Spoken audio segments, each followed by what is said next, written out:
ya artinya kalau 1-2 derajat lah kira-kira. Saya melihat bahwa sebenarnya kita malah memiliki potensi. Ini cara pikir nakalnya. Ya. Cara pikir nakalnya. Tapi kalau saudara berpikir cara standar, maka yang terjadi adalah kita ketakutan. Kalau tambah panas, tambah kering, maka rentan terjadi kekurangan air. Kalau begitu sebetulnya di dalam kerangka ke depan itu kita perlu memperoleh teknologi, mencari teknologi di mana kita bisa menyimpan air. Kita itu daerah tropika, terjadi kelimpahan air saat musim hujan. Tapi karena kita tidak pintar mengelola air, terjadi kekeringan di musim kemarau. Bahkan dalam konteks tanah non-mineral, gambut, maka punya potensi kebakaran yang tinggi.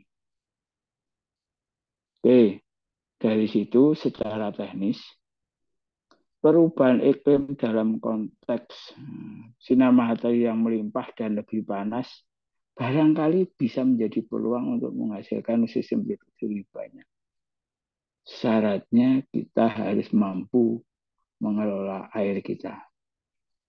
Tapi dalam kondisi normal, panas semakin banyak, tapi Anda berperilaku seperti hari ini, maka pasti terjadi kegagalan karena akan semakin kering. Ini saya rangsang saudara berpikir di luar standar. Karena biasanya teman-teman yang sudah di kebun, apalagi lebih dari 5 tahun, apalagi sudah lebih 10 tahun atau lebih, cara pikirnya sudah terkungkung oleh SOP. Pemikiran-pemikiran cerdas. Mencari keluar out of the box biasanya tidak jadi. Ini salah satu kritik saya kepada teman-teman yang di perusahaan perkebunan bos-bos itu kalau saya diskusi dengan mereka. Termasuk kalau kita bicara lingkungan. Jadi kebakaran, macam-macam, ya otomatis kalau tambah kering ya pasti risikonya tinggi. Satu itu. Yang kedua, kemajuan teknologi. Dulu, iklim, cuaca, itu unpredictable. Karena unpredictable tidak bisa diprediksi, maka muncul resiko dan kepastian yang tinggi. Hal yang unpredictable biasanya uncontrollable. Tidak terkontrol, sulit dikontrol. Sehingga sekali lagi resiko dan ketidakpastian tinggi. Kemajuan teknologi hari ini, iklim cuaca itu bisa diprediksi. Predictable. Karena predictable bisa diprediksi, maka bisa dikontrol, dikelola, dikendalikan. Maka kalau kita lihat sebenarnya ramalan cuaca saat ini relatif jauh lebih tepat dibandingkan dulu. Pertanyaan terbesarnya, apakah kita sudah memang memanfaatkan teknologi peluang untuk pinter melihat keragaan iklim kita yang mulai predictable, yang mulai controllable, sehingga kita bisa mengelola resiko dan ketidakpastian. Saya tanya, perusahaan perkebunan sudah menggunakan mendekati memanfaatkan peluang-peluang pola pikir ini belum? Kalau belum, ya diajak rembukan ke sana. Walaupun hari-hari ini ada kritikan lagi atau ada apa ya, keluhan lagi. Jadi iklim itu dulu unpredictable dan uncontrollable. Orang-orang lama menggunakan ramalan iklim lewat dulu misalnya mongso-mongso itu kalau di Jawa itu. Melihat perkembangan bulan, bintang, mongso. Tapi itu hanya bisa menjelaskan perilaku iklim secara makro. Dalam timeline barangkali sebulan, 2 bulan. Hari ini sebetulnya Anda bisa memprediksi. Ini ada siklon tropis mulai menguat di daerah Australia, gerakannya menuju apa, Laut Selatan, dan kalau itu yang terjadi akan berdampak pada Indonesia, perjalanannya sekian kilometer, nanti akan di Indonesia. Semuanya sudah. Di Amerika itu bahkan sudah diberitahu ada siklon di sini, kecepatan segini, daerah ini yang akan terkena arahnya karena ke sini, karena kecepatan ini maka 2 hari lagi akan nyampe. Semua orang di wilayah itu berjaga-jaga. Kalau perlu mengungsi. Nah, apakah pertanian kita, perkebunan kita sudah juga memanfaatkan itu? Atau karena merasa mahal? Atau karena apa? Mahal itu tergantung masalah risiko dari perusahaan. Kalau risiko dan kedua tinggi pasti harus berani beli mahal. Dibandingkan hilang, rusak, malah ruginya lebih mahal. Oke, itu secara teknis. Sekarang bagaimana dengan masalah perilaku manusia?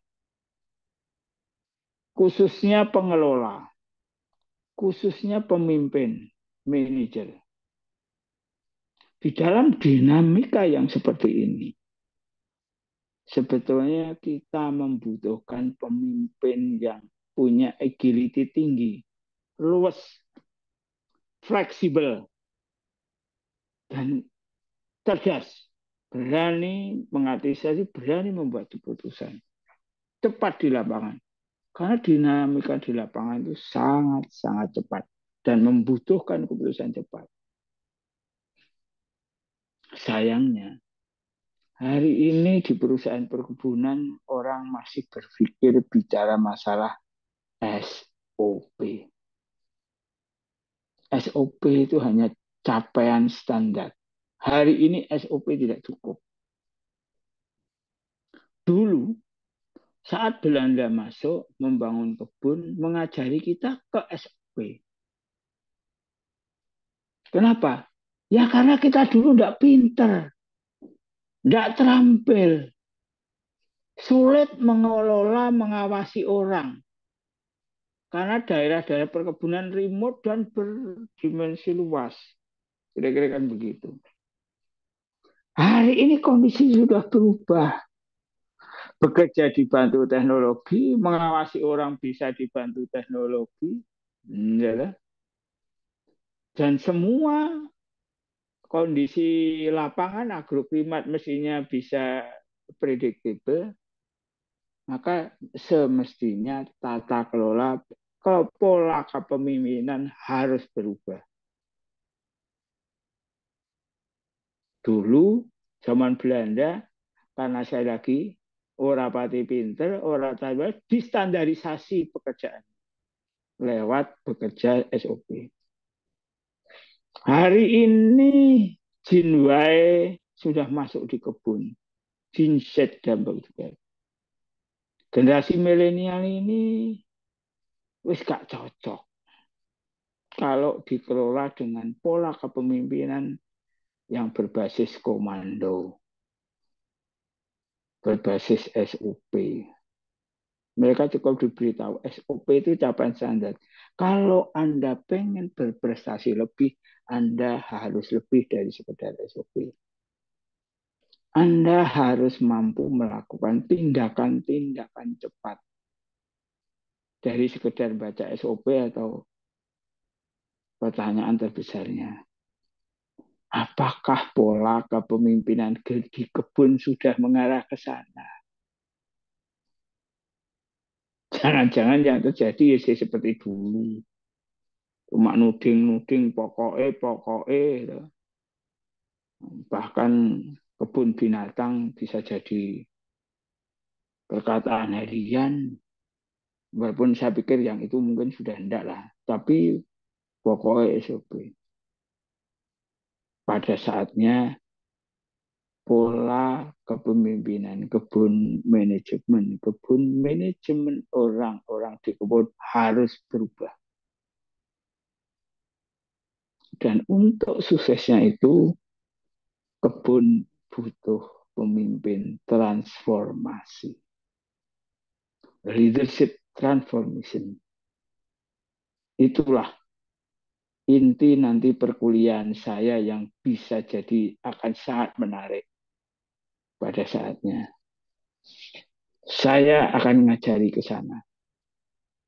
Saya tidak akan ngajari urusan teori-teori standar. Kamu tanya sejarah sama Mbak Google nanti, kan dijawab. Tapi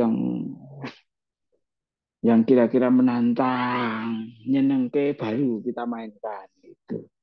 Kalau serasa kamu membutuhkan ke sana, merasa. Nah, nak tidak merasakan, tidak butuh kuliah biasa ya nanti saya carikan dosen yang kira-kira bisa mengajar kayak kuliah biasa.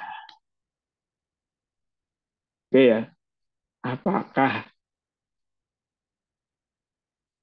cukup jelas? Tapi kalau belum pun pada saatnya kita berdiskusi lebih detail lagi. Saya senang memulai perkuliahan itu dengan pemanasan seperti di sini. Saudara, siapapun saya tantang untuk saudara berani mengubah pendapat, itu tumbuh pikiranmu dewi pakai logic thinkingmu, entah itu dari referensi buku atau entah dari referensi pendapat orang lain, boleh. Nggak usah khawatir kalau kamu ngeyel apa saya tersinggung karena saya bukan tipe dosen yang seperti itu. Dan bagi mereka yang suka berpendapat dengan logika yang bagus, biasanya ujiannya tidak pernah saya lihat. Nah, ujian terusan nulis apa yang aku ngerti kualitasnya langsung centang kan gitu. Itu baru kuliah beneran. Oke, silakan berpendapat. Boleh membahas ini, boleh yang lainnya. Jadi kalau dibahas ini juga boleh. Pak, menurut pendapat saya, menurut namanya ini tahun ini ternyata seperti ini. Sayo kita diskusi. Engkau ternyata saya salah kurang ya dianukan. Oke, Hubal Sembiring, silakan. Izin, apa Pak. dari Yasat? Ya. Izin Pak Pur. Ya, silakan. Ya. Perkenalkan Pak, nama saya Hubal Sembiring, 221420 MMP. Menarik seperti penyampaian Bapak tadi terkait dengan leadership. Saya jujur saja pertama kali masuk di Astra Agrolestari, saya berkeinginan menjadi seorang rekrutmen sebenarnya. Suaranya kok putus-putus. Yang saya terima atau yang lainnya juga ikut putus-putus? Putus-putus, Pak. Mungkin Mbak Sembiring suaranya putus-putus. Pemimpinan ini suatu hal yang memang mutlak di saya. 1, 2, 3, Pak. Ya, oke, terus, yo. Baleni. 1, 2, 3, Pak. Ya, silakan. Sudah mulai lancar. Oke, Pak. Tadi Bapak sampaikan dengan berkembangnya zaman, banyak generasi X, Y, dan Z, bahkan milenial yang sekarang masuk dunia perkebunan. Sayangnya Kalau saya melihat sejak saya masuk di AAL Group, saya bilang tadi di awal, keinginan saya menjadi rekrutmen di Human Resources berbanding terbalik karena sampai dengan saat ini saya bergerak di operational side di Riau di Pekanbaru. Memang ada jargon menyatakan leadership itu is not position but an action, kan begitu Pak ya. Sayangnya Ya. banyak sekarang perusahaan yang berkembang memberikan training of trainer atau bahkan dalam bentuk pelatihan-pelatihan apapun itu sangat menginginkan karyawannya berkembang dari segi leadership. Mm-mm. Unfortunately, Mm-mm. banyak di antara perusahaan-perusahaan tersebut personal-personalnya sendiri di jajaran top level manajemen ternyata leadershipnya tidak sebaik apa yang ditrainingkan begitu Pak. Nah ini yang menjadi persoalan kadang-kadang apakah itu kaitan dengan generasi old, generasi baby boomers yang masih stay and cool di plantation, atau memang karena memang kita sebagai generasi saat ini yang harus mengikuti tradisi itu. Ini yang kadang-kadang menjadi dilema bagi kebanyakan generasi-generasi muda yang ada di perkebunan. Menurut Bapak kira-kira apakah kita harus membiarkan zaman-zaman lama itu berlalu dengan sendirinya? Apakah kita harus merubah pola-pola itu sehingga tercipta suatu tradisi baru yang bisa mengakomodir segala hal yang baru dari generasi-generasi yang baru juga? Itu Pak kira-kira diskusinya. Menurut Bapak seperti apa? Terima kasih Pak Pur. Oke, good. Saya saya selesai jadi direktur itu 2009, 2019. Kira-kira 4-5 tahun sebelum saya selesai, berarti 2015-an. Itu saya sudah menelurkan pemikiran ini. Bahkan di beberapa kesempatan, kira-kira 2017-an, saya sudah menjadi narasumber di beberapa kayak Borneo Forum, terus Andalas Forum. Saya kemukakan prediksi saya, pemikiran saya bahwa generasi milenial sudah masuk, sudah bekerja. Generasi ini baru, tapi tidak sekedar baru, tapi baru dan berbeda. Nah, Ya, kira-kira benar gitu. Pak. Benar-benar. Apakah perusahaan siap atau menyiapkan diri? Saat itu saya pastikan belum dan tidak siap. Dan sedih saya. Hari ini sudah 2003, artinya sejak 7-8 tahun saya ngomong pertama kali, tanya belum terjadi perubahan yang signifikan. Bahkan oleh perusahaan besar, tanda kutip sekelas Astra, di mana pengembangan SDM-nya itu terbaik kalau mau jujur. Asal Iya, masuk yang dulu menjadi jargon lah, SDM terbaik pembinaannya. Tapi barangkali perusahaan itu, saya tidak mau nguliti Astra lah ini. Saya melihat yang lainnya mirip dan bahkan lebih parah. Jauh lebih parah. Mereka tidak pernah siap. Karena apa?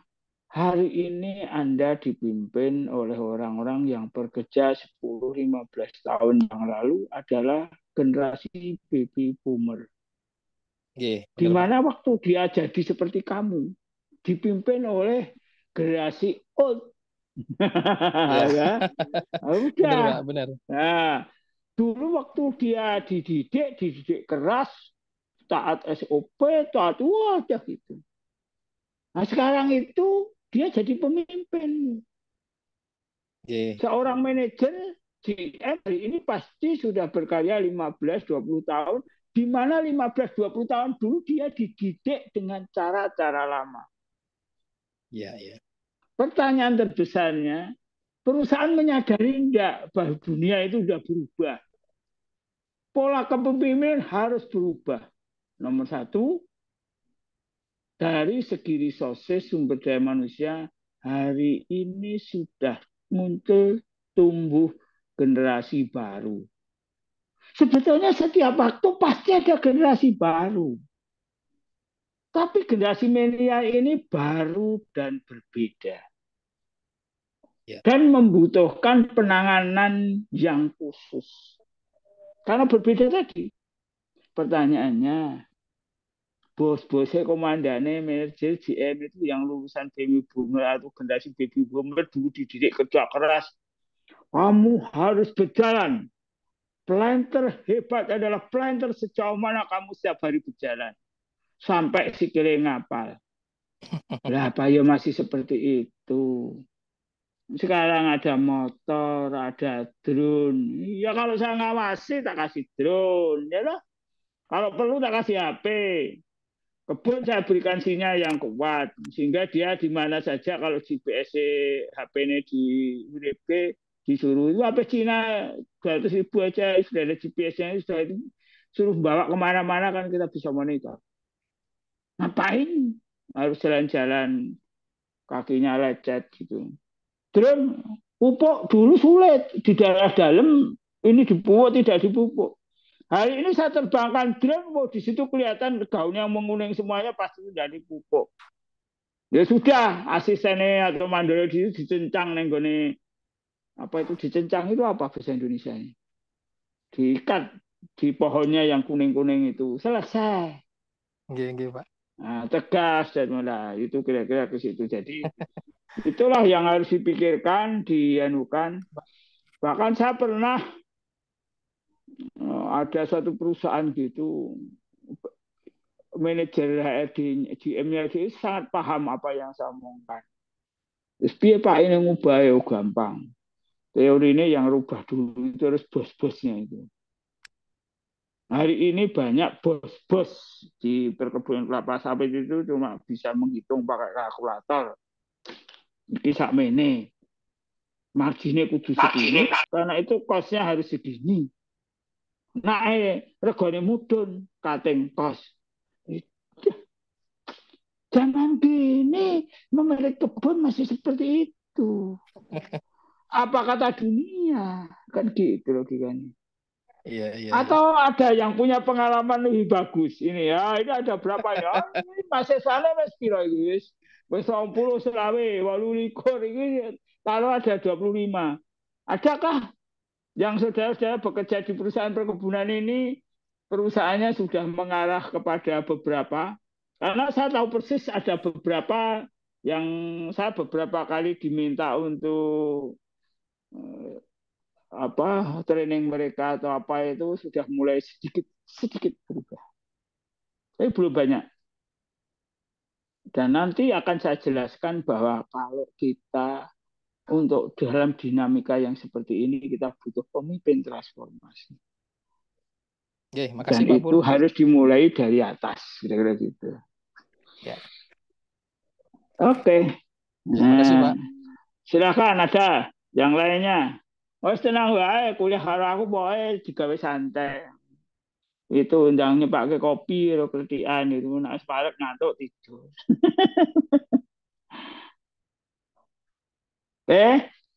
Kalau sudah ini pemanasan sudah. Wih, dia pemanasannya setengah jam tuh Pak. Oke, saya berikan gambaran pola pikir. Ini saya rada tradisional gitu. Maksud saya ini teori-teori lama lah. Kamu bisa lihat di bahannya ditanya Mbak Google dia kan banyak. Nah, ini judul besarnya. Saudara di dalam kelihatan sehari-hari kadang-kadang orang itu kalau punya pimpinan itu ada yang nyebut wah Pak manajer itu. Saya oh itu bos gitu. Siap bos misalnya gitu. Aduh, siap komandan. Nah, gitu deh kalau kepemimpinan itu kan. Apakah kalimat-kalimat itu juga memiliki mengandung arti yang memadai terkait dengan biasanya budaya perilaku organisasi secara umum saja di perusahaan perkebunan sekarang ada yang disebut apa administratur administratur tapi ada yang menyebut ini manajer ada yang menyebut ini pimpinan tapi sebenarnya peran apa yang dilakukan oleh teman-teman yang menjadi pemimpin atau manajer atau ini pada saatnya nanti bisa dilihat saat saudara bekerja itu. Bagi saudara-saudara yang pernah bekerja pindah-pindah, barangkali bisa mulai bandingkan. Kenapa di kebun tertentu orang menyebut administratur, ADM, Pak ADM. Tapi ada yang menyebut, wah itu Pak Manajer, lagi gitu. Ada yang bisa menyebut jurusan biasanya pemimpin kebun. Ada yang dalam umpan sehari-hari sekali lagi, oh itu bos, siap bos, siap komandan. Apa ya sebetulnya? Kenapa budaya-budaya itu muncul? Dan dari budaya yang terjadi itu sebenarnya kita sudah bisa lihat mana kebun-kebun yang mendahulukan format SOP dengan kebun yang lebih mendahulukan mengelola orang. Kira-kira gitu. Dengan pola kepemimpinan yang kuat.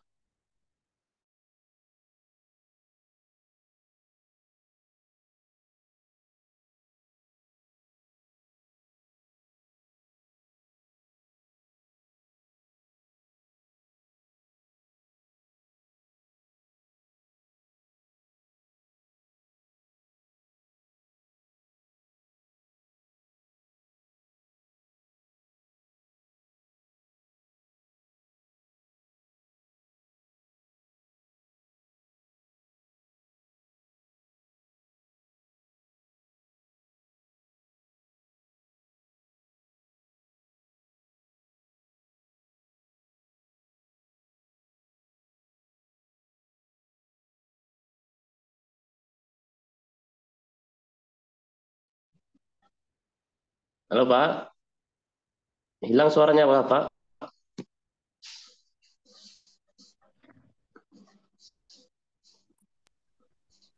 Iya Pak, suaranya nggak ada Pak.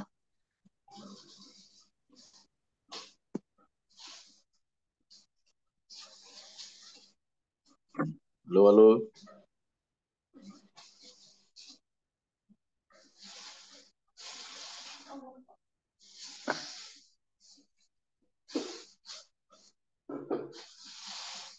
Malam Pak Eko, suaranya hilang nih.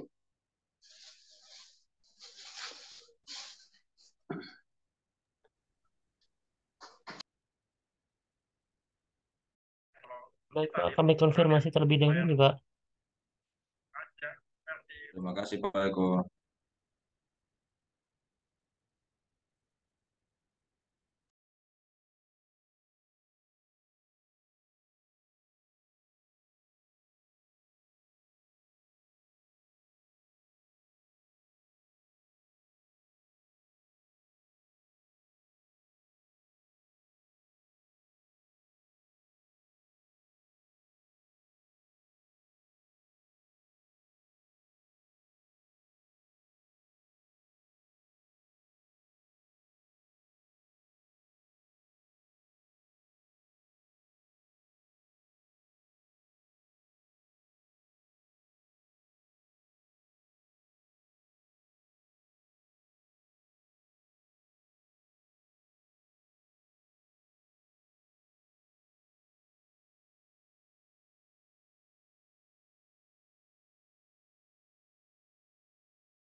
Oke.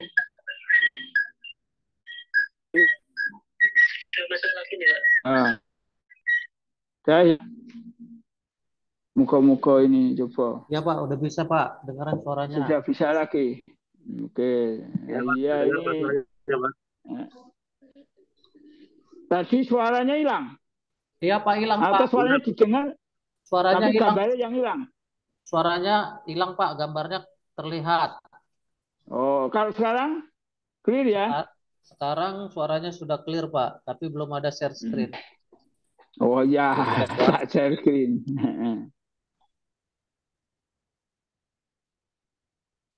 Kabarnya sudah muncul kah? Ya, sudah Pak ini Pak. Sudah, Pak. Oke. Oke, saudara, jadi Sudah, Pak. pada saatnya dalam diskusi orang cenderung memperdebatkan, siapa tahu leader itu? Atau apa manajer? Apa bedanya? Tapi di beberapa pernyataan muncul pemikiran bahwa, ternyata tidak semua leader itu memiliki kapasitas manajerial yang baik. Tidak semua manajer juga belum tentu memiliki leadership yang baik. Ternyata hanya sedikit orang yang memiliki leader yang bagus, juga manajership yang kuat.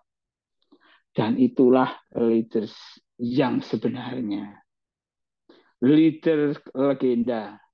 Kalau saudara di kebun barangkali mengidolakan pemimpin yang hebat beneran, ya itulah leader. Dan biasanya yang seperti itu dia memiliki kapasitas leadership yang baik dan sekaligus leadership yang bagus. Saudara, ini dalam bahasa sudah tahu Mbah Google gampang. Ini menurut Warren Bennis ini dan Joan Goldsmith, leader are people who do the right thing. And manager people who do things right. Ya. Apa yang jadi seorang pemimpin, leader itu selalu melakukan yang benar. Kalau seorang manajer, people who do things right, melakukan sesuatu dengan benar. Apakah yang benar dengan benar itu sama? Enggak, berbeda. Yang benar itu real ya kayak hukum yang sudah teruji.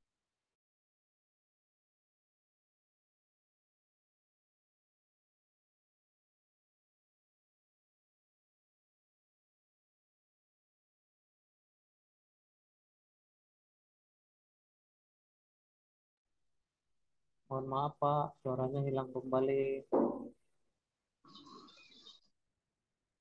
Ya, Pak. Hilang lagi, Pak, suaranya, Pak.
Pak Johan lah, jelaskan Pak Johan. Mohon ditunggu ya Pak, kami hubungi kembali Pak Pur. Siap Pak Eko, terima kasih. Gak mampu lah Pak, jelaskan Pak Fadil.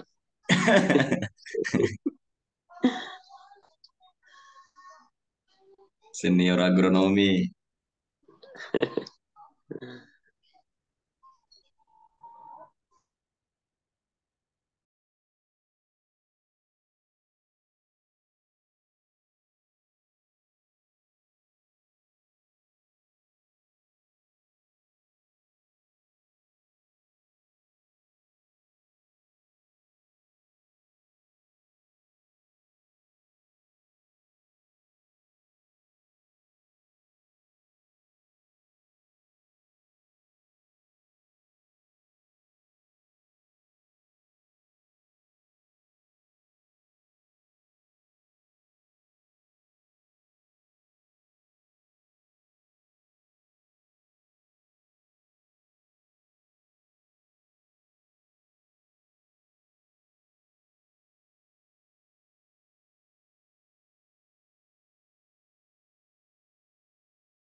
Mohon ditunggu deh Pak.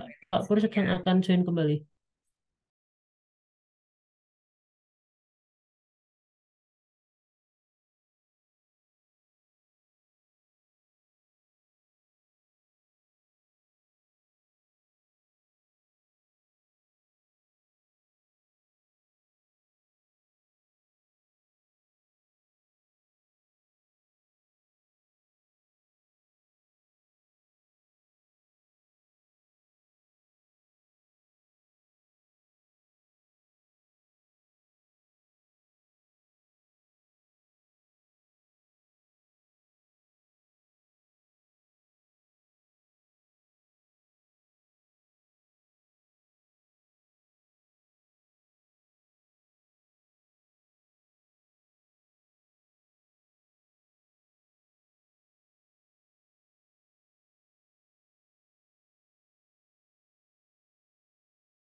Oke, saya ganti sekarang pakai tethering. Semoga bisa lebih baik. Apakah suara saya cukup jelas? Jelas, Pak. Jelas, Pak. Oke, semoga tidak macet-macet lagi. Ini lagi asik-asiknya cerita ya, nggak balik hilang. Terus gak ngerti mana?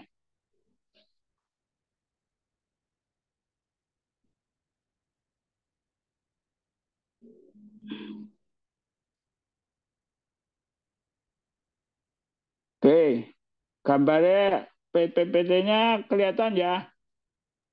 Kelihatan, Pak.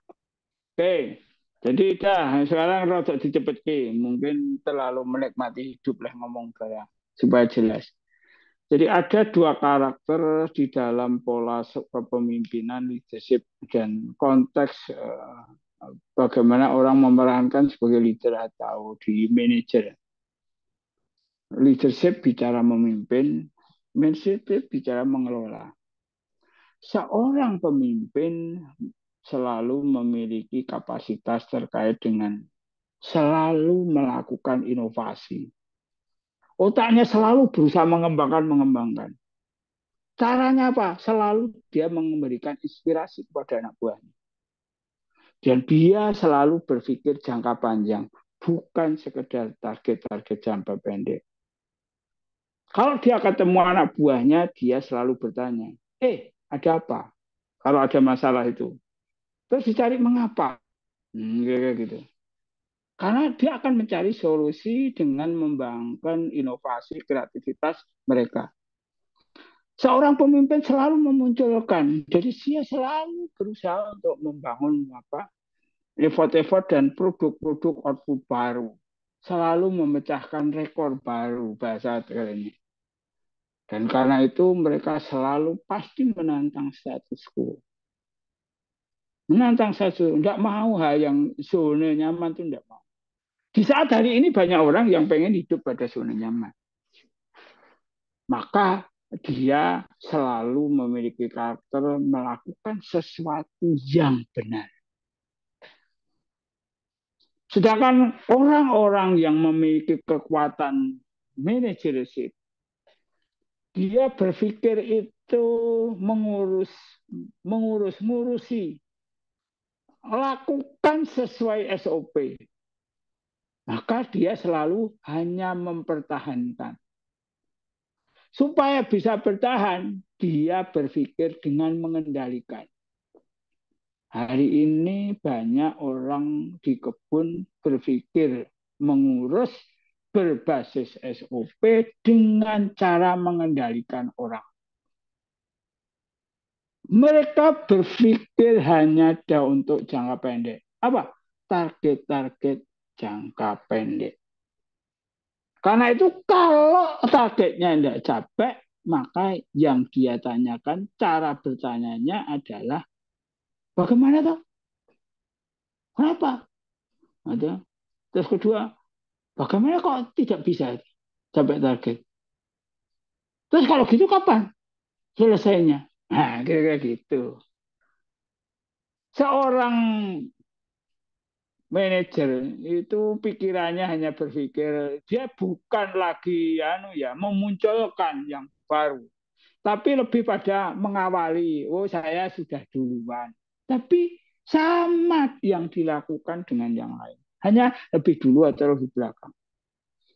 Karena itu seorang manajer selalu menerima status quo. Status quo ya beginilah kira-kira caranya dia. Dia tidak mau perubahan-perubahan. Dia ingin visioner. Karena itu mereka selalu berpikir dogmanya itu adalah melakukan sesuatu dengan benar sesuai SOP. Saudara, ya ini bahasa Inggrisnya kira-kira begitu. Selalu manajer itu lebih pada pelaku administrasi, mengurus, mengadministrate. Leader itu innovate, selalu melakukan inovasi. Manager is copy. Jadi ya gampang diperbanyak, dilatih. Ya kamu training dia hanya dilatih-latih itu artinya mengcopy orang dengan karakter orang sama. Leader is original. Dia memiliki karakter yang khas. Manager selalu bicara maintenance, jadi mengelola. Kalau leader itu selalu bicara mengembangkan, membangun lebih banyak lagi. Manager accept reality, leader investigated. Jadi kalau manajer itu ya sudah kita terima, oh ternyata gitu ya sudah. Tapi kalau seorang leader, loh kenapa toh? Kenapa itu bisa terjadi? Jadi menginvestigasi.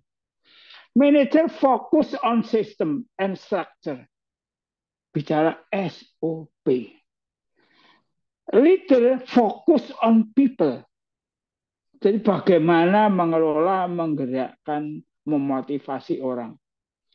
Manager release on control, selalu bicara mengendalikan, dan leader selalu memberikan inspirasi, memberikan keyakinan, kepercayaan. Manager is short range view, leader is long range view perspektif. Jadi baik itu tadi mikir pendek, lihat pendek, pikiran pendek dengan panjang. Karena itu manager ask how and when. Manager selalu berkata kapan, bagaimana kalau tidak bisa, kapan. Kalau leader bicara what and why, apa dan mengapa bisa terjadi. Manager is on her eyes always on the bottom line. Leader has her eye on the horizon. Jadi selalu melihatnya itu realitas dekat gitu, tapi kalau dia bicara horizon panjang. Kalau lihat jalan itu jalan jauh gitu. Ada manager imitate, ya tiruan saja, copy. Leader as originate. Manager accept status quo, leader challenges it, selalu mencari tantangan. Manager is the classic good soldier. The leader is our own person. Ya, jadi ya kalau disiplin tentara, aku mau kalau kebun itu jadi ini semuanya itu. Banyak basis manager. Manager does think right. The leader does the right thing. Oke, saudara, Itu gambarannya. Terus kalau begitu, apa yang kita butuhkan? Tergantung organisasi, kelembagaannya, dan sebagainya. Namun kalau kita bicara di kebun, mestinya di kebun itu banyak mengelola orang. Karakter khas manajemen kebun itu banyak mengelola orang. Maka pemimpin kebun yang hebat pasti memiliki kemampuan leadership yang bagus. Tapi orang yang memiliki manajership yang bagus biasanya prestasinya ya normal-normal saja. Tapi orang kebun memiliki kapasitas manajer yang baik dan memiliki karakter leaders, dia biasanya sukses. Prestasinya tidak biasa-biasa saja. Yang orang-orang itulah yang pada saatnya bisa promosi naik dan menjadi legenda kepemimpinan. Saudara, nanti ini itu jam berapa? Cepat berak-berak mati tadi. Saudara di dalam kegiatan penampilan dan sebagainya, orang selalu berpikir pada gaya kepemimpinan. Gaya pimpinan itu secara umum erat dengan tingkat kematangan. Gaya kepemimpinan yang diterapkan seorang pemimpin pada bawahnya itu bergantung pada level kematangannya. Kalau ada yang pemimpin otoriter, saya naik dewi, ada yang wise, ada itu bicara kematangan. Dan juga nanti akan bicara dengan bagaimana memimpin itu tergantung juga yang dipimpin. Kematangan diri sebagai kemampuan untuk dan kemampuan seseorang untuk memikul tanggung jawab. Untuk merakalahkan perilaku mereka sendiri. Dia harus bisa mengelola dirinya sendiri. Itu bicara ketika kematangan. Jadi kalau kita bicara karakter pemimpin, nanti memang sebentar ini saja kita bicara mengenai gaya kepemimpinan. Itu ada S1, S2, S3, S4.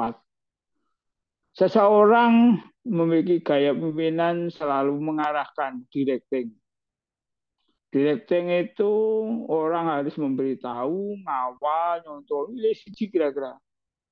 Biasanya ini banyak diterapkan di kelembagaan, organisasi, atau memimpin orang-orang yang kematangannya rendah. Atau level bawah, pekerja kasar, arahnya lebih pada. Kalau sudah naik lagi yang dipimpin, jadi misalnya sekarang asisten memimpin mandor, maka gaya kepemimpinan berubah menjadi coaching. Coaching, mandor, ini gini-gini ya, nanti kamu kawal anak buahmu, kira-kira.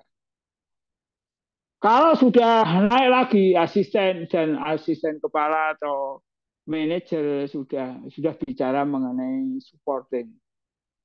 Asisten kepala, ayo tak support asistenku. Maka dia harus support banyak dan tidak banyak mengarahkan. Namun kalau sudah jadi manajer, ngurusi anak buah, mestinya naik kelas lagi menjadi delegating. Itu sudah silakan dijolke, silakan berkreasi, sekalian dianu tinggal lapor karena sudah saya delegasikan kalau ada masalah. Kira-kira begitu. Nah, gaya-gaya ini yang terjadi tergantung dari kondisi, juga tergantung dari siapa yang dipimpin, efektivitasnya akan berbeda. Secara umum juga di dalam pemimpinan, kalau itu menyangkut karakter pemimpin, itu ada 4 karakter yang disebut dengan melankolis, ada koleris, ada plekmatis, ada sanguinis. Karakter ini dicirikan ini tadi, nanti saudara baca sih ya.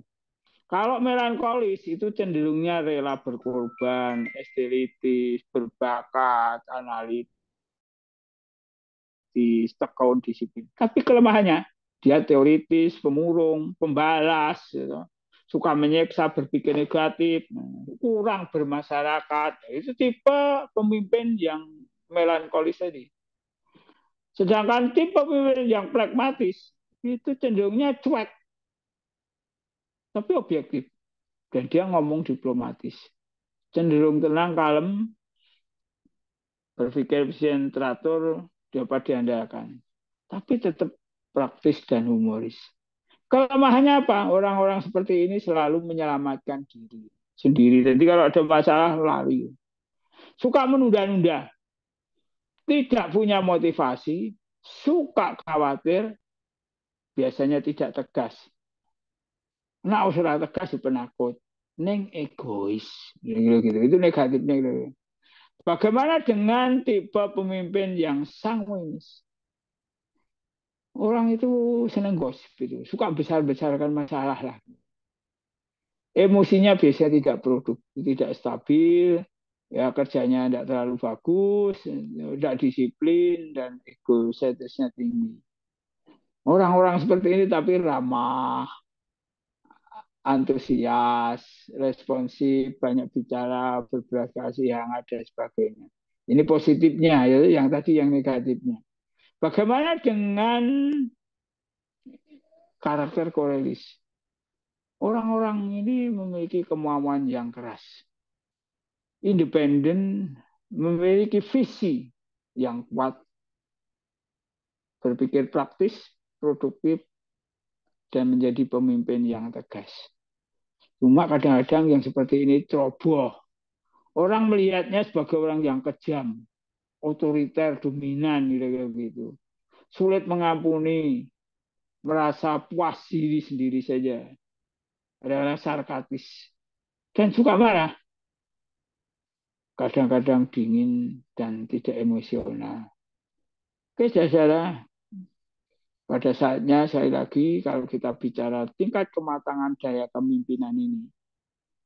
Kalau Anda itu memiliki anak buah, tidak mampu, tidak mau, ini tidak mampu lagi, bukan ini tidak mampu, tidak mau, maka yang cocok ini, telling ke directing ini.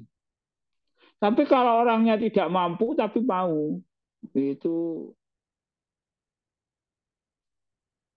dengan model selling dan coaching ini.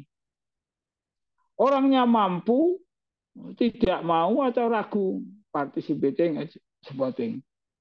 Yang menarik itu kalau orangnya mampu, juga mau, ya sudah itu delegating.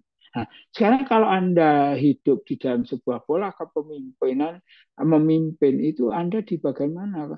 Ya kalau kamu waktu jadi mandor, jadi asisten, jadi askep, jadi manajer, memang harusnya berganti pola kepemimpinan, menyesuaikan kondisi. Itulah gunanya beberapa perusahaan melakukan peningkatan kapasitas melalui training itu kira-kira begitu. Nah, saudara, barangkali sementara di sini saja dulu. Rasa akeh nanti nak glegeken. Tenang saja. Yang penting kita selain banyak hal-hal yang logiko berpikirnya bagus, ya saudara nanti kita dapat kasus yang bisa diskusikan lebih lanjut. Saudara, ini penjelasan lebih gede saja. Kalau tak gede tadi, kalau pakai iPad yang bisa tak jembeng-jembeng bisa gede-gede. Jadi ini tadi ke depan saya akan baleni ini 5-10 menit untuk review. Setelah itu saya sudah akan bicara masalah perbedaan antara kepemimpinan transaksional dengan transformasional. Karena terakhir kita akan banyak bahas kaitannya dengan membangun pemimpin transformasional. Oke, saya kira ini kuliah kita di malam ini kaitannya dengan kepemimpinan, leadership dan managership, kebutuhan pemimpinnya, gayanya, dan bagaimana kita memilih eh, melakukan model dan tata kelola anak buah tadi. Tergantung dari kematangan dari yang dipimpin, maka kita bisa memilih cara-cara memimpin kita. Itu kalau kamu belajar dan tambah suka baca dan tambah pinter. Neng nak ora, mulai jadi asisten sampai manajer sampai pekerjaannya mau teriak-teriak, kecenderungan komando. Memimpin dilakukan bukan karena punya kesadaran, tapi lebih karena dipaksa untuk melakukannya, terpaksa melakukannya. Karena itulah pola-pola kepemimpinan transaksional. Dan ini beda. Kebutuhannya untuk membangun masa depan yang lebih bagus, bisa mengantisipasi tantangan masa depan, karena pada saatnya kita tidak membutuhkan pemimpin transaksional, tapi barangkali lebih membutuhkan pemimpin transformasional. Itulah topik kuliah kita minggu depan. Oke, silakan. Barangkali ada hal yang bisa kita diskusikan, barangkali 10-15 menit. Sampai silakan.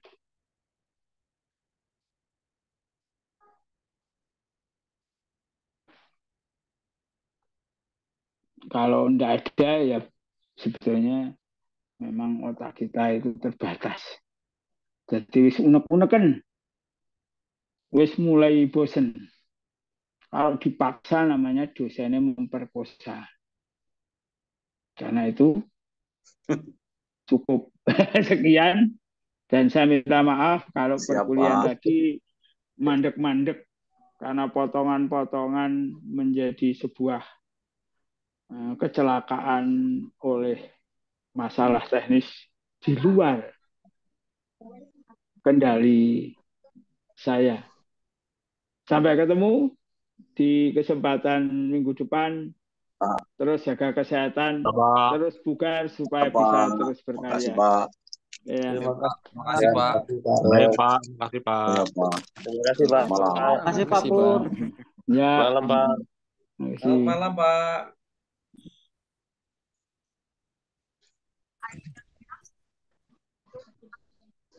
Terima kasih, Pak.